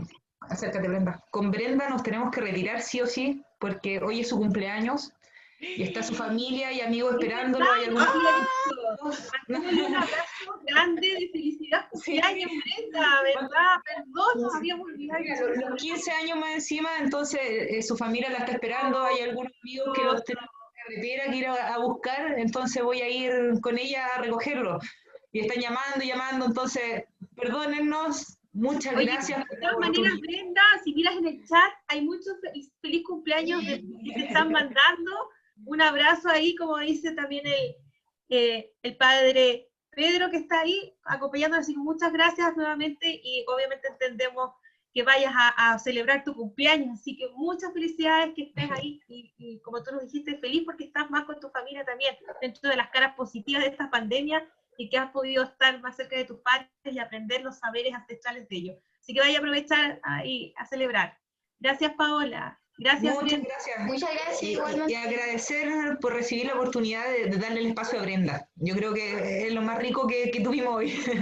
Un abrazo a todos, muchas gracias por participar y motívense, que la educación nos va a cambiar. Ya nos está cambiando y vamos a seguir en el cambio. Apruebo. Ah, muchas gracias, Paola. Muchas gracias, Brenda. Bueno, no sé si alguien quiere responder a la pregunta de Julio, después que no le cantamos como vaya feliz, después se la vamos a tener que cambiar. Fernando. Sí, no, muy breve, muy breve. Yo creo que tanto la sociedad civil, municipios como las universidades justamente tendrían que ser espacios para generar estas redes, ¿ah? Porque nos pueden convocar.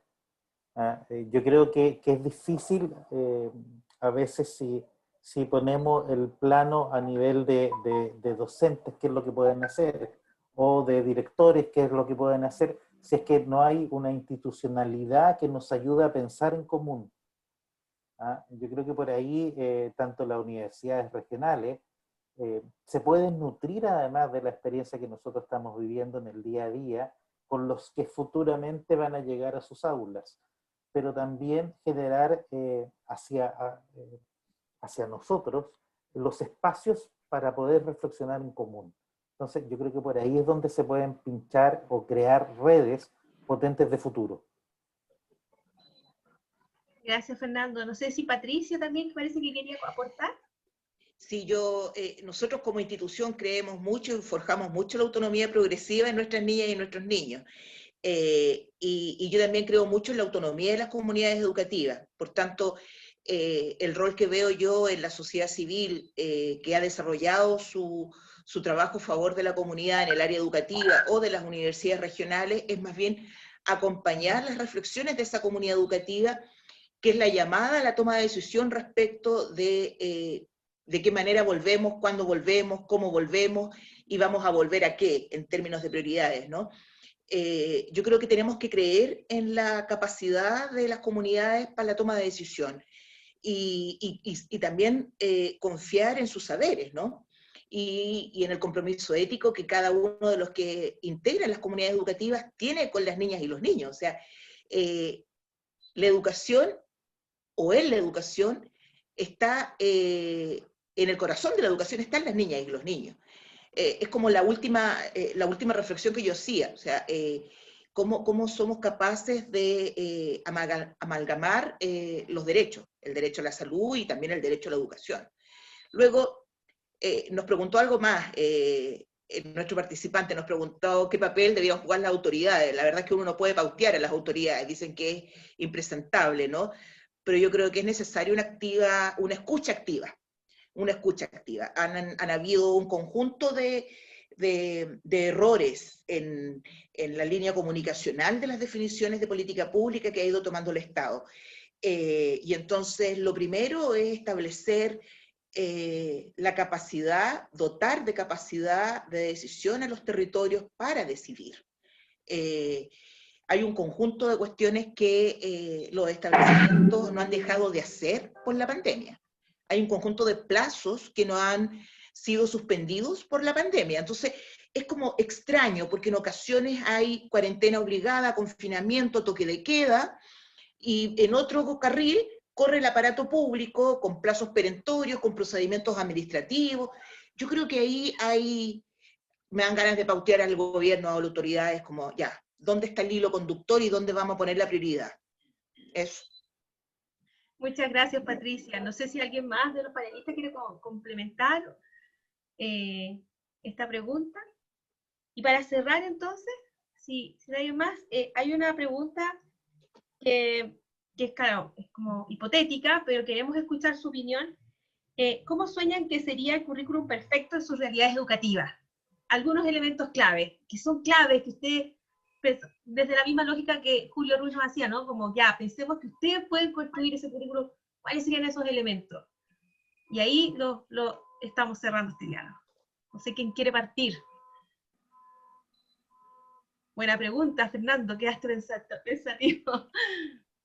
Oye, yo solo voy a hacer un comentario al respecto de algo que me parece interesante con respecto al currículum, y tiene que ver con que más allá de una priorización, que finalmente una priorización lo que hace es ordenar, ¿verdad? Y decir a lo mejor qué objetivo, ¿verdad? O aprendizaje es más relevante que se ordena. Es repensarlo desde núcleos, ¿verdad? Y agrupaciones y objetivos a veces transversales que involucren las diversas asignaturas, porque, claro, hay cosas que finalmente son muy común y también creo que hay un aprendizaje que tenemos hoy que tiene que ver con las herramientas y las competencias que necesitan desarrollar los niños más allá de los contenidos. Entonces, no, solo ponerlo, porque cuando hablamos de priorización antes, siempre la priorización, claro, hace referencia como a una escala y a dejar algunas cosas y sacar otras, pero si el repensar va desde el pensarlo distinto, ¿verdad? Armarlo desde otra perspectiva, desde otra forma, creo que nos permitiría avanzar harto más. Yo no sé que me caí justo entre medio, entonces no sé si habían designado a alguien para hablar y yo me metí, pero aportar en eso porque como había tocado el tema en la presentación. Gracias, Paulina. Fernando, Patricia. A ver, me resulta un poco difícil responder la pregunta si pienso en los alumnos de tercer y cuarto medio TP, porque evidentemente ellos tienen que responder a una realidad del trabajo. Por lo tanto, hay competencias que ellos deben adquirir, formas de proceder para el mundo del trabajo que ellos tienen que asumir, ya interiorizar y manejarse. Estoy pensando simplemente ni siquiera en un tema, qué sé yo, de soldadura con MIC, TIC y todos los asuntos. Simplemente el tema de seguridad en el trabajo, ¿ah? que ya sería como para muchos. Entonces, bajo esa lógica, yo diría un currículum basado mucho quizá en metodologías activas en general, APB, aprendizaje servicio y muchas más, lo que significa romper la lógica efectivamente de la asignatura y pasar a núcleos, pero núcleos que sirvan a una realidad en respuesta, o sea, que miren la realidad circundante y puedan ser capaces de responder a ella en la búsqueda de esas soluciones que la realidad necesita. Bajo esta lógica habría que bueno, tener también un cuerpo docente preparado para ello, ¿ya? Una cantidad de recursos para ello que es difícil de pensar hasta que no nos metamos directamente a bucear en todo ese mundo. Hay experiencia en España muy interesante de lo que es aprendizaje y servicio y otras metodologías activas, pero eso también están en ciernes. Y lo otro que habría que sacudirnos directamente de todo lo que significan las evaluaciones externas que nos ponen un traje, bueno, después del 18 más apretado todavía, ¿eh? Y que hace que nos movamos con poca agilidad desde el mundo de los colegios. Desde esa lógica también hay una estructura ministerial que tendría que ayudarnos a hacer procesos. Desde ahí se podría pensar en redes de colegios, qué sé yo. O sea, pensar en un currículum ideal significa casi agarrar el mantel de la mesa y jugar a ser mago para ver si sale todo y no se cae nada, ¿no? Y a partir de eso construir. O al revés, directamente botar todo y empezar a construir en una lógica que les pueda servir también a la realidad de los chicos. Yo creo que esa es la otra lógica. Tomar en cuenta cuáles son las necesidades de ellos, de la sociedad en la cual se insertan y hacer procesos de renovación en mucho diálogo. Gracias, Fernando. Patricia. Estás silenciada. A darle audio. Yo también no me atrevo, es una frescura del tamaño de una catedral, en unos minutos dar respuesta total a la pregunta o al desafío. Yo más bien me iría por la línea de la metodología. Yo creo que cada vez hay más coincidencia nacional en torno a que hay que mirar el currículum con ojos de tijera, con ojos y manos de tijera. Pero esta crisis humanitaria y esta crisis sanitaria nos ha instalado también cuestionamientos respecto del método. Nosotros desde mucho rato ya que establecimos con las niñas y niños de nuestros centros comunitarios la modalidad de los laboratorios creativos, y ha sido potentísimo. Y también nos hizo el desafío la pandemia con las niñas y niños de educación inicial, el trabajar por proyectos, que hacía rato muchas unidades educativas lo están desarrollando, pero hoy día estamos trabajando en proyectos cortitos y con pertinencia territorial y con circunscrito a la realidad que hoy nos azota. Pero toda la vida estamos circunscritos a realidades. La realidad del estallido social, no sé por cuántas salas pasó, en términos de análisis, de reflexión, de diálogo, de actitud crítica, de ejercicio de ciudadanía. No sé, más allá del currículum, cuánta conexión tiene el quehacer del docente en el aula con lo que está pasando en el entorno. Y no estoy hablando del entorno mundial, estoy hablando del propio territorio, de la comuna, de la localidad o del espacio regional. Entonces yo creo que la reflexión es más larga aún. Muchas gracias, Patricia. No puedo dejar de decir que en el fondo acá hay una interpelación también de que esta situación tan crítica tenemos que verla como una oportunidad también para el cambio, ¿no? Y para un cambio que ojalá sea positivo en pos de una educación mucho más pertinente para nuestros niños y niñas. También me quedo con esto de que nos acercamos más a las familias, el desafío de conocer mucho más a nuestros niños y niñas, a nuestros jóvenes. Por ahí Constanza decía, me quedo con lo del currículo emocional y lo agradecía, ¿no? Esta mirada también, no solo los contenidos, el tema territorial, que desliza también la importancia, ¿verdad?, de cómo decidimos más, ¿verdad?, a nivel más local, a nivel más territorial. Ahí Julio, que es el presidente del capítulo de la Fundación Chile Descentralizado, también, por eso también les hacía esa pregunta. Bueno, la verdad hay muchísimas reflexiones en torno a eso, y creo que este es un primer debate, ojalá se generen otros más, y con esto yo quiero empezar ya a dar cierre, ¿verdad?, a este conversatorio, ¿verdad?, reflexiones desde la región de Tarapacá, efectos del COVID en el currículo escolar. De verdad, muy agradecida por su tiempo a cada uno de los que están y siguen aún conectados. Les recordamos que los diálogos país se llevarán a cabo hasta fin de año, y pueden informarse de los próximos eventos, ¿verdad?, en nuestra página web, en www.superacionpobreza.cl. Agradecer en particular a nuestros colaboradores también en este diálogo, que fue Enseña Chile, junto al capítulo de la Fundación Chile Descentralizado aquí en Tarapacá, a cada uno de ustedes, y obviamente también darle las gracias al Ministerio de Desarrollo Social y Familia, quienes también nos ayudaron a que este espacio se pudiera desarrollar. Así que muchas gracias también a todos quienes participaron, y un abrazo, un aplauso también por esto, y ojalá tengamos más espacios para generar redes, encuentros y reflexiones. Así que con esto me despido, y que tengan muy buena tarde. Chao, chao. Chao. Muchas gracias. Chao, gracias. Buen descanso. Chao. Chao, chao. Chao.